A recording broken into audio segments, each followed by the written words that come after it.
It was pretty early on. I studied naturopathy. We had these big iriscopes, which would look into your iris, and the college would say, "Oh, why don't you take them home and just practice on them?" And I thought, why don't we make a business out of this? So I've progressed from the employee to running a business, and people are paying me all this money, and it was quite an amazing feeling. From there, I went to continue studying naturopathy. I then went into pharmacy once I was qualified, and I was getting ridiculous amounts of growth out of this. I became actually the number one vitamin supplement Wow. purchaser in Australia.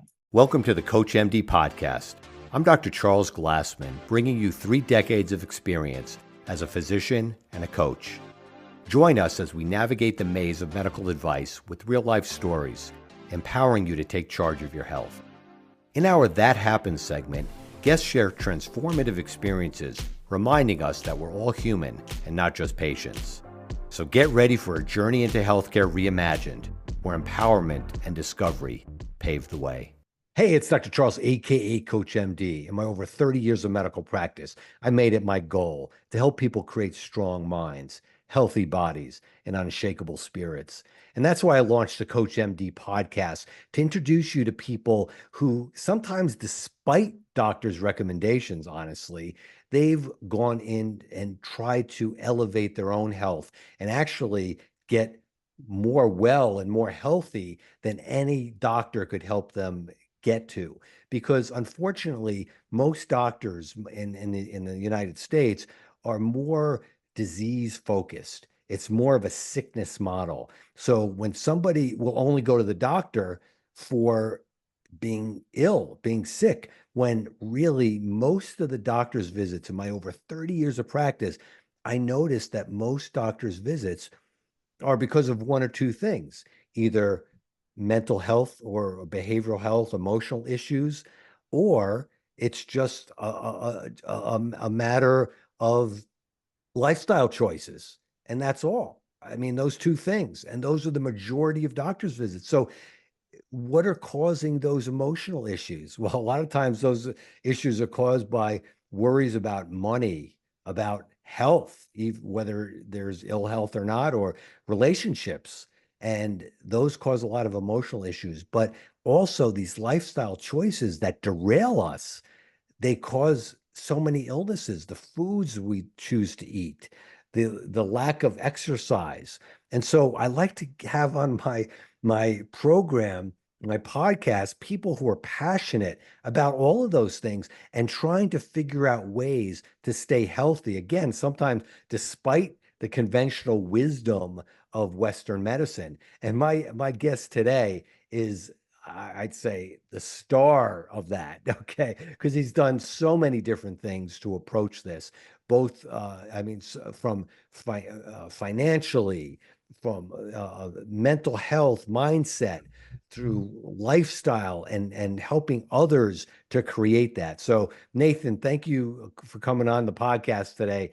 So happy to have you here. Thanks, Charles. Absolute pleasure to be here, mate. Yeah. Yeah, I'm really excited to connect. Yeah. And so obviously your experience in healthcare is a little different being from Australia.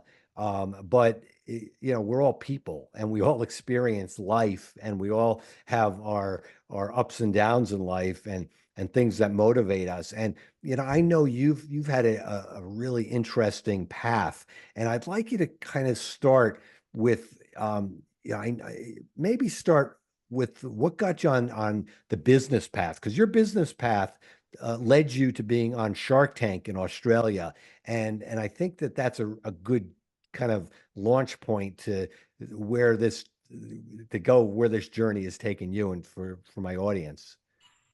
Yeah, definitely. Yeah. Well, I guess things started for me in my business entrepreneurial side of things pretty early on. I realized at about 6 years old that I was eating an incredibly large amount of potatoes on a very regular basis.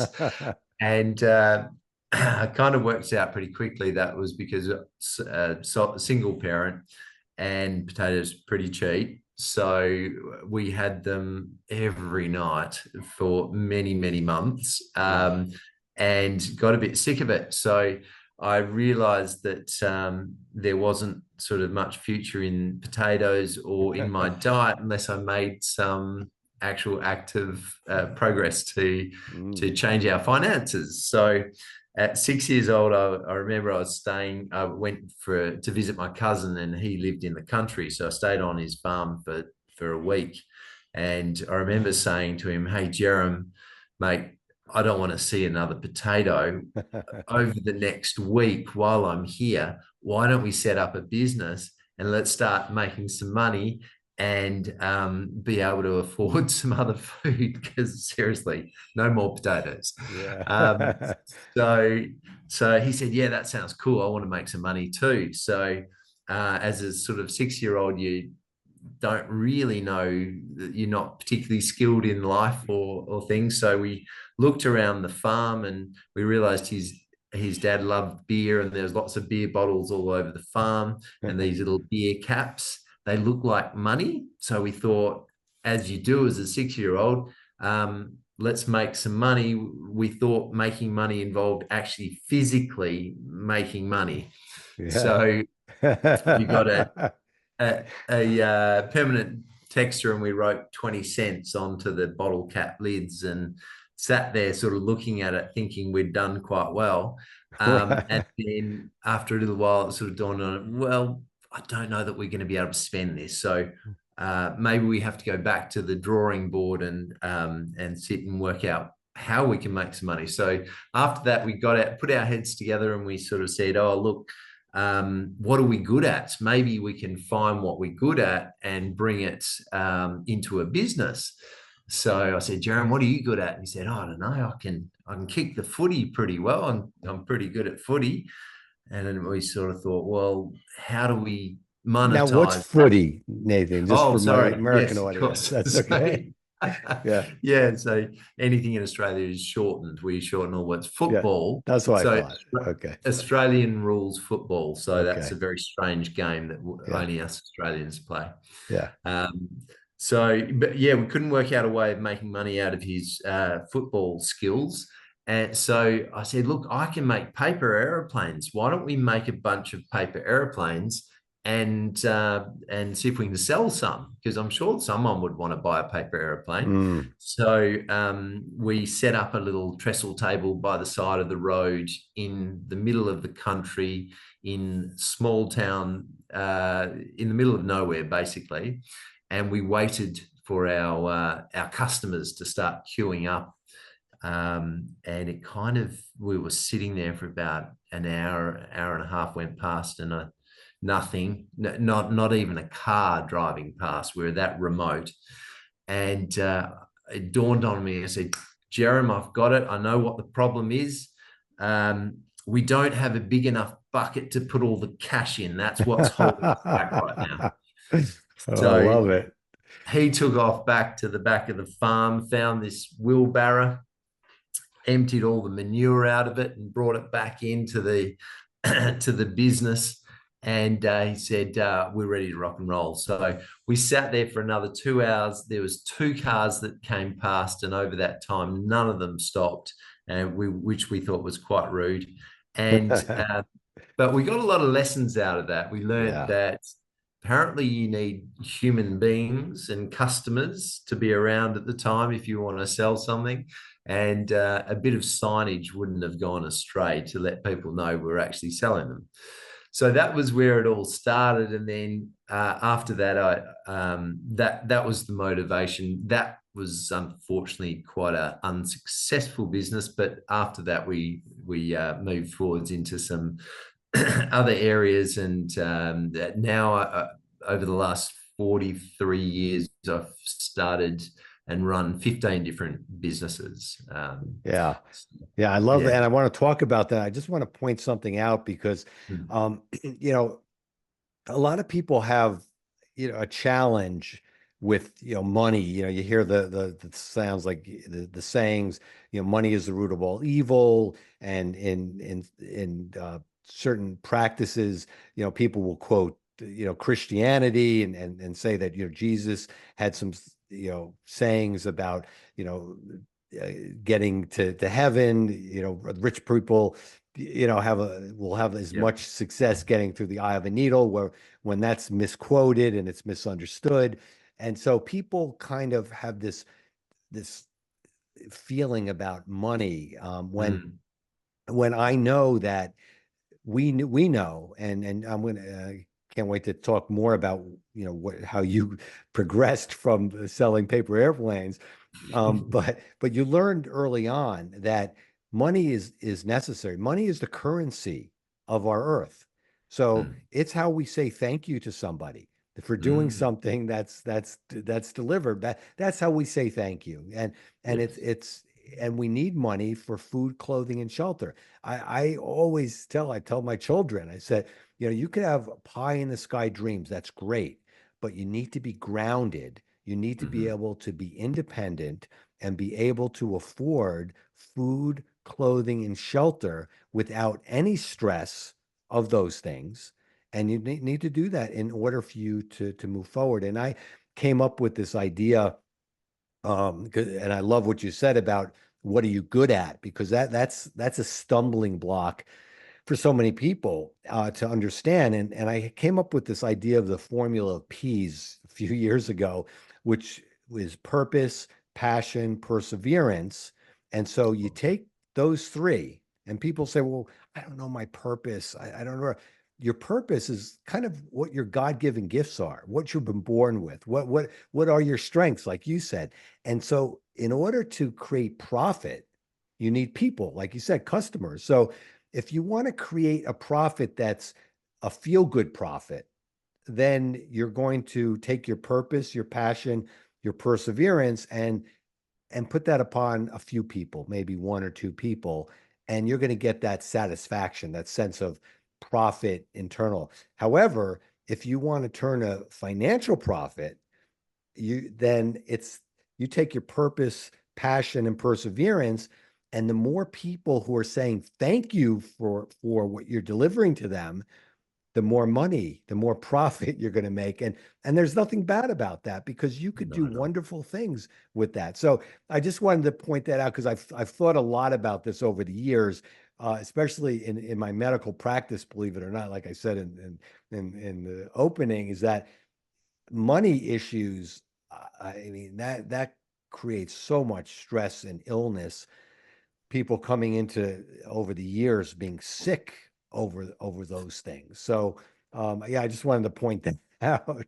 So good. And I love all your P's Yeah. because, yeah, totally that resonates with me. And the idea about, the whole evil connotations, I think it's easy to tap into. And there seems to be a fair bit of taboo around business or not around business, about wealth creation. Yes. But I totally agree. Like the idea of creating wealth, doing it in a purposeful, passion-driven manner that helps people. The more value, the more solutions we can create to people's problems, then Mm. you naturally need to be rewarded for that. People are happy to pay if we can take away a big problem, like you as a medical doctor, getting rid of people's problems, then clearly people. I mean, there's nothing more important than health in anyone's life. It doesn't matter what Yes. it is. Even relationships, family, that all comes second. If you're not on this planet, the rest of it's not even worth considering. So, Yeah. um, people should be rewarded. Wealth is like what you say. It's just a measure and an exchange for value and a thank you. And the more wealth we have, if we're focused and sort of coming from our heart, there's no reason why we can't do more and help more people, with that. So the greater the wealth, then the more people we can help, surely. and Yes. that's got to get you through the gates of heaven, surely. Yeah, I think so. Yeah. Yeah. So, tell me now, oh yeah, just getting back now, because I love, your story and how you started out early on, and the lack that you had, you didn't embrace that. You wanted to go barrel through that and create something so you wouldn't have that. It was a motivator for you. And so Definitely, man. as the years went on, kind of bring us toward what the development of Nathan Dawes's creation, entrepreneurial, how did that start growing, and where did that lead you? Yeah. So I guess getting jobs pretty early on, working in the standard sort of Hungry Jack's, or your equivalent is Burger King over there, and multiple different jobs. So I found that, it was so exciting when you could actually make some money and people would pay you. The first jobs were just like, wow, mind blowing. People will give me money. So that was really useful to understand just the basics of employment. And then it was pretty early on. I studied naturopathy and I found some opportunities within that industry. We had these big iriscopes, which would look into your iris to have a look at the iris. And the college would say, "Oh, why don't you take them home and just practice on them?" And I thought, why don't we make a business out of this?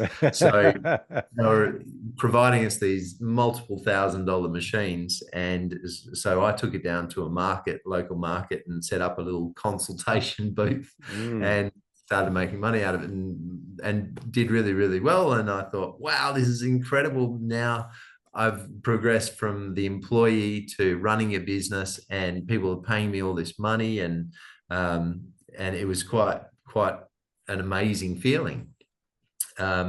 So from there, I went to continue studying naturopathy. I then went into pharmacy once I was qualified, and set up a bunch of naturopathic clinics in 8 pharmacies in WA. And I learned from this really, really cool entrepreneur who was a pharmacist. And for 8 years, I just absorbed everything, because he was one, and still is one, of the leading pharmacists across Australia. He's got about 47 pharmacies now, and doing incredibly well. So he was just like, the rich dad, poor dad scenario. Robert Kiyosaki, he was my rich dad. So I just absorbed everything I could.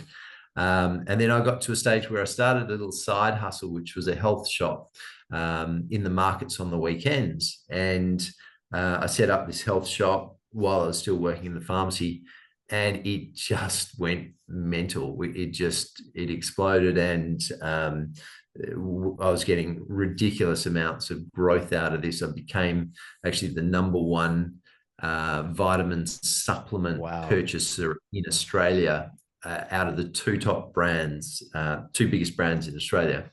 And it just blew up. So using all the techniques from a mentor, I guess, really helped fast track that business experience. And then I went from 1 shop and opened up a 2nd shop, and then I bought into a 3rd shop, which was making significant losses, and turned that around in about 3 months, and just grew that. And then the next step was like, how do we expand further? And I thought, well, we got 3 health shops. Why don't we create a supplement brand? And for all the top products that I'm selling in my health shops, if I make them under my own brand, we can expand the margins. And so that's what I did. And that went really well. And I started, then the next level to that was selling it to other health shops and pharmacies. So I went around Australia, and then we started supplying nationally health shops and pharmacies. So that was the next step in that industry. Yeah. I just want to talk about that industry a little bit, because, you wouldn't have been able to expand if there wasn't a need for it, if there wasn't a demand for it. And I guess similar in Australia as the United States, there's a demand for it because people truly want to take control and they don't necessarily want to be told that this is the only thing you can do is to take a pill. And so I've been taking supplements since I've been in my 20s, and my colleagues would always poo-poo me and talk about, but I take things that work, actually. Okay. You can't argue with results. So I don't care what your theory is or what the studies show, whatever. I'm an N of one. Okay. So I'm a study of one. If I take certain supplements for certain things that I want to treat or I want to feel better, if it works. So for instance, I take creatine. Okay. When I started taking creatine a few years ago, I saw a difference in a lot of things that in my body, okay, because I work out and I started to take creatine and it works, okay?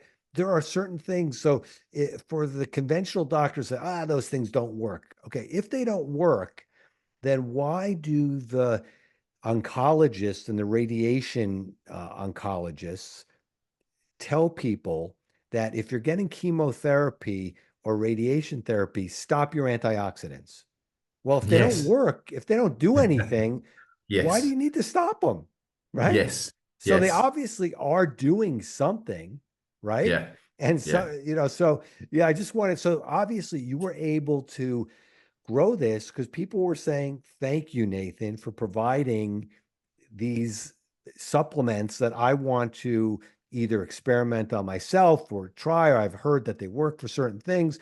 I mean, yeah. So there were I had some patients who would come to me for certain ailments, and I would tell them, don't tell the doctor when you go for a follow-up. All right. If they're, so for instance, I'll give a very specific example. I had a patient who had reflux esophagitis. So reflux is heartburn, basically. And doctors have scared people to think that if you have heartburn, you're at risk for esophageal cancer. So that's how all the medications, the antacid medications, became the number one prescribed medications because people don't want to get cancer of the esophagus, and everyone gets heartburn. So many people get heartburn. So a patient of mine went to the doctor and was prescribed and was found to have what's called Barrett's esophagus. So they had heartburn, they had the scope done, and it showed changes in their esophagus, which Dr. Barrett in 1970 was a surgeon, okay? And under the microscope, he thought he saw changes. So from that finding, 1970, okay, doctors have extrapolated that years and have studies, of course, that support that because to take the medications and because that's what happens. You get the medical journals to support it. And so anyway, make a long story short, I put this gentleman on a regimen of natural supplements. He went back for and he was told by his gastroenterologist, take this particular prescription, take it twice a day. I told him, you don't need to take that. Take this regimen. He went back for the endoscopy a year later. No evidence of Barrett's esophagus. It looked good. The doctor said, oh, keep taking the medication. I told him not to tell the doctor what he's doing because the doctor's going to argue with him. And again, Yeah. you can't Yeah. argue with results. All right. And Yeah. so Lovely. anyway, what you did, you provided these, people another way to pursue and to take their health in their own hands, which Yeah. sometimes people have to do. And there's a lot of information out there, and many patients, many people know more about it than their actual doctors do. And again, Oh, without a I'm not doubt. Yeah. telling you to don't go to your doctor, don't trust your doctor, but this is just another way to look at it. Anyway, that's Totally, totally. I mean, as further to that, as a naturopath, we study for 3 years purely on diet, nutrition, supplementation, the biochemistry of the body and the physiology and anatomy and how it's influenced by biochemical changes. So there's so much information there to learn. And I mean, doctors are phenomenal. And, if yes, I had an arm hanging off, I'm not going to a naturopath. I'm going to a doctor. There you go. Of course. So yeah, but I know, with your medical training, and I don't know how it is in the US, but I know in Australia, I think the nutritional side that they cover is like ridiculously limited, Same in the tiny. US. Same in the US. Yeah, Yeah. yeah, I had to do a lot of self-education and yes, but so we talked about, like you said, now supplements obviously very important, but the lifestyle choices, diet, exercise, and I know that you had something occur in your family, and that was something that motivated you to get even deeper into this. Mm. Could you tell us a little bit about that? 'Cause I think that's Yeah, family member. I had about 5 years ago was diagnosed with stage 4 terminal bowel cancer, Mm, which had spread, and we were pretty distraught about it all. I'd been running as a naturopath. I'd been running keto weight loss programs for years in clinical practice, and understood the value of ketogenic lifestyle and eating process. And so I thought, let's have a little bit of let's see if we can introduce that into his diet, mm, and see if we can actually get any changes. Because my understanding, and from a lot of research that's coming out now, is all around the factors of cancer being involved in sugar the metabolism of sugar stimulates the cancer growth. So I figured, well, with keto, it's great because you're taking the sugars out of the diet, you're utilizing ketones for a clean body fuel rather than glucose. So we got really stuck into the keto diet, and it was bloody hard work too, I have to say, because he had been eating everything that he wanted for 65 years, and making a change was pretty hard going. And particularly the fact that he's in the food industry and very focused on flavor and all these sort of things. So making the change was a challenge, but we did it. We really pushed through, and there's a lot of stuff that we had to work on upstairs to get some long-term changes. Now we combined that keto and chemo. So he had the usual allopathic treatment as well, but we found that it worked quite nicely, because with keto,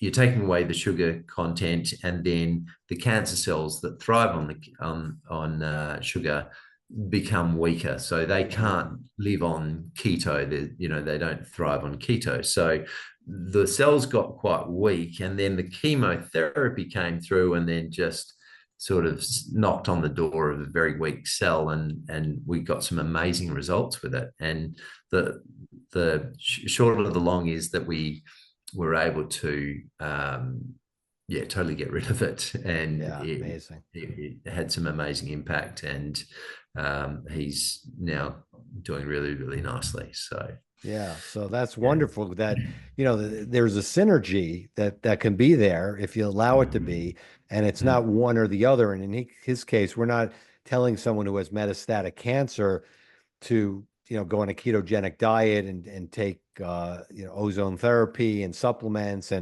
but all of those can be complementary to it, not synergistic, but complementary, and you can get those kind of results. So yeah, I think that's really important. So so I know you were on the Australian version of Shark Tank. And so tell me, for what was your pitch? So I was in the food industry, which I'm still in now, and I'd set up a restaurant, and it was a pasta restaurant, and which is funny because I do keto and pasta, which is there's always a balance in life, right? Absolutely. So I set up a restaurant takeaway, and that was going quite well. So I thought I'll pitch it on Shark Tank. At the time, I was overseas actually, which is quite interesting, and they were going around Australia doing auditions for Shark Tank, and I missed the audition, and I really wanted to give it a go. So I wrote into them and said, "Hey guys, any chance I can send you a video audition? I missed the Perth edition." They said, "Yeah, do that." So I sent a video of me just pitching, and they said, "Yeah, I think you should come to Melbourne and do a pitch because they're still pitching over there." I was based in Perth, so I jumped on a plane, went over there, did the pitch, and 2 weeks later they said, "Hey, come on board. Let's yeah, you know, you're welcome to pitch on TV." So I did that, and that was pretty interesting. It was 45 minutes of absolutely every question under the sun related to your business, and an absolute grilling that they gave us. And it's funny because you can either come out looking okay or they'll destroy you. So, and I don't know why, but thankfully they decided to make us look okay. And we were picked up by a couple of sharks who were interested. On TV, they only showed one shark that was interested, who was Janine Ellis. Do you have Boost Juice in the US? What is it called? Boost Juice. No. It's like a chain of juice bars. No. Okay. No. They're massive in Australia and around some other countries, but she was the developer of that business, and so she wanted to come on board with us. As it happened afterwards, we were doing a bit of due diligence with each other, and we didn't decide to go ahead. She wanted us to achieve we had to drop our costs levels down, and we didn't get to do that. We decided to go a different path, and we've actually expanded the business outside of restaurants now, doing a lot of other things, but in the same industry. So that was a little So were you looking to franchise, or how was that? Yeah, restaurants. Okay. Yeah. Restaurant. Yep. Okay. So looking to do restaurants and franchise that. I set another 2 restaurants up on my own after Shark Tank. So I was running 3 restaurants, and that was interesting because ended up losing a lot of money and getting some amazing life learning curves out of that. Right. So that was all right. That's all part of the journey. Yeah. Well, that's like you said, the journey, and it rarely is, the destination is never what you think, what you dream about. And that's why if you don't enjoy or find aspects of the journey to continue going and to enjoy it and to be happy and satisfied in that challenge, in that journey, it's because the destination, it's never exactly what you had in mind. Not at all. Not at all. But I know that, and again, just to pick up on what you're saying about balance, it's people can be so mean sometimes, and they're going to look for a chink in the armor. And so here, you have somebody like yourself. You're into health and naturopathic and keto. Oh, he's pasta restaurants? What really? I mean, and so, so why can't you have a balance? I had a churro last night. Okay. A churro, if nobody knows what a churro is a Spanish donut, basically. Okay. Do I eat them all the time? No, I don't. And I wouldn't feel good if I did, but occasionally I'll have one, or I'll have an ice cream cone or something. So it is balance, and it is, and you do want to offer, especially if you're in business, again, you're offering things that people need, want, or demand. And so I think that's important, and it's important to to have that balance. I know one of your businesses now, really diving deep into the keto space and the weight loss, is having a destination. So many, I know when my wife and I go on vacation, we're active people. We like to be active. And that's, it's not about just lying on the beach and, sunning ourselves for, I don't know, 10 hours, whatever. It's an active vacation. And for us, that's fun. Okay. Do I like to go on the beach too? Again, there's balance, but it's hard for many people to go on vacation and they just get into this rut. The kind of gluttony, right? And it just is people who maybe their lifestyles aren't so great. Wouldn't it be great? Wouldn't it be terrific to have a destination to go to where you can actually elevate your wellness, elevate your health, and then come back into your life rejuvenated and maybe with a different outlook. And this is kind of a segue to lead, because looking at some of the stuff you've been doing, I know you've created something like that. Correct. Yeah. Yeah. When I was on holiday last year in Thailand, and I went with my extended family, and we were sitting around, and I was eating keto. I've been in keto, actually in ketosis for about almost over four and a bit years now. So I'm very passionate about keto, and I just, only because it makes me feel good. So there you go. Can't argue with results. Yeah. There you go. Yeah. Right. Purely selfish reasons. Yeah. So I function really nicely on that. So I eat keto. So even when I go on holidays, I always try and do that. And so I'm sitting at the breakfast table, and I've got my 9 other family members around. They're eating, despite my trying influence them, that they're eating all the junk under the sun that they like to eat while they're on holidays. So I'm eating keto, they're eating donuts and God knows whatever else for brekkie.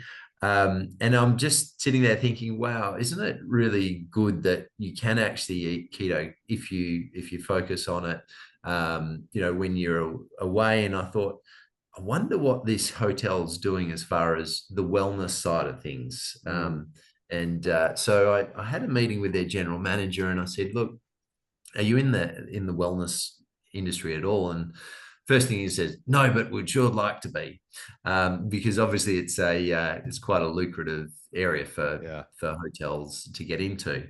And I said, well, look, I've been running weight loss programs in Australia for a long time. What if we set up a weight loss program in this hotel? And, you've got all the great facilities. You've got good food. You've got good accommodation for important sleep part of the equation. You've got lots of gyms and exercise equipment and all that sort of outdoor swimming pools.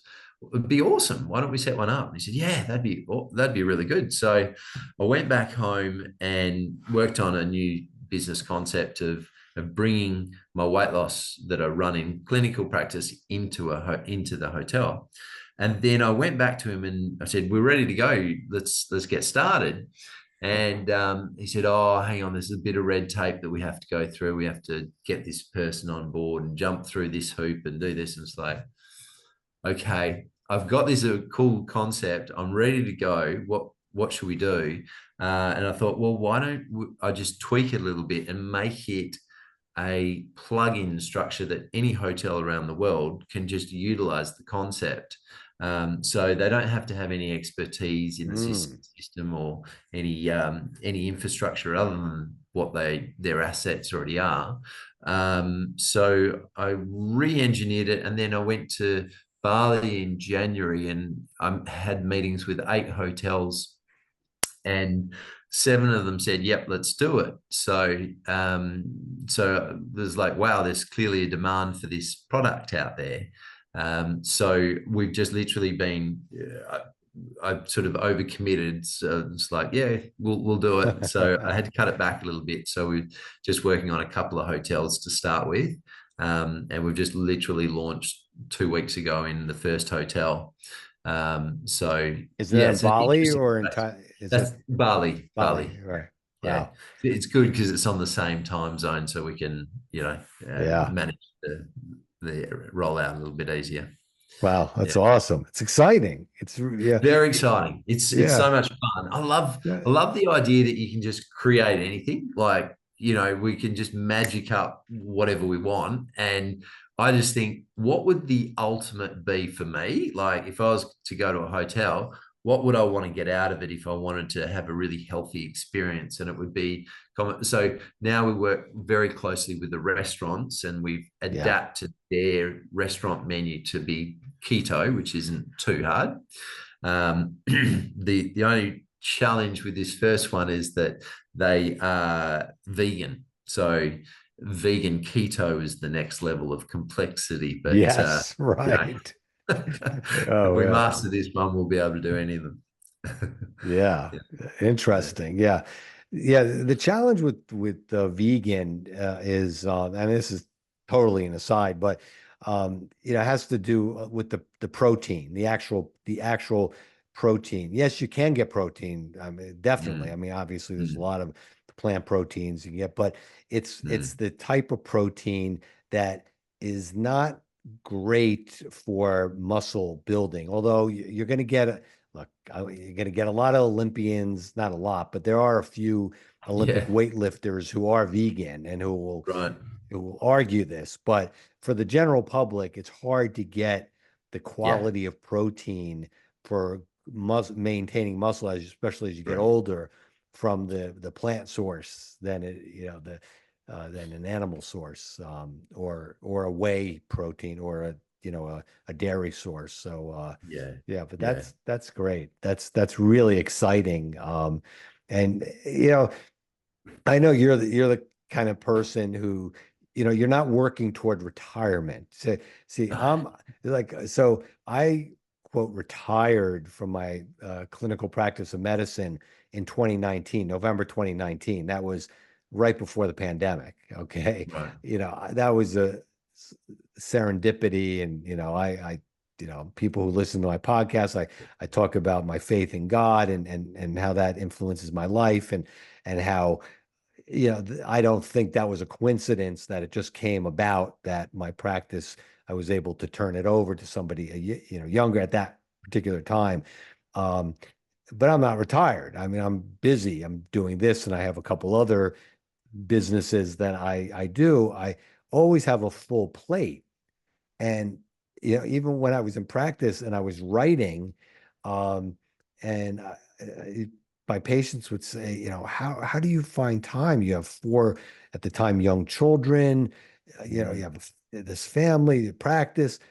How do you find time? I said, well, first of all, I need to do this. And I feel better when I'm active. The idea of retirement isn't a healthy feeling. No.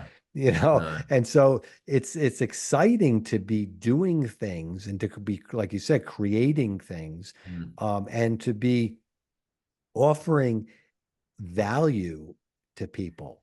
You're helping people. You're by helping them, again, you're being, the gratitude toward you, someone's paying you. They're saying thank you. The more people who are saying thank you by giving you money to do that, that tells you you're delivering a value. You're having a value, and it gives.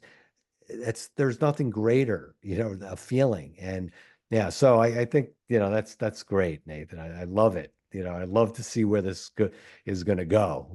I really, So do I. I have no idea where it's all going, but love doing it. Love the journey. I mean, the journey and the passion keeps me very excited. And I think when you find that passion, because it's sad that so many people just haven't found that passion, just haven't found their purpose.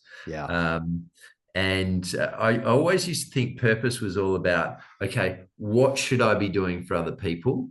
But now I'm kind of looking at it a little bit differently. It's more internal, and it's like, what absolutely floats my boat? What gets me jumping out of bed in the morning and late to bed at night?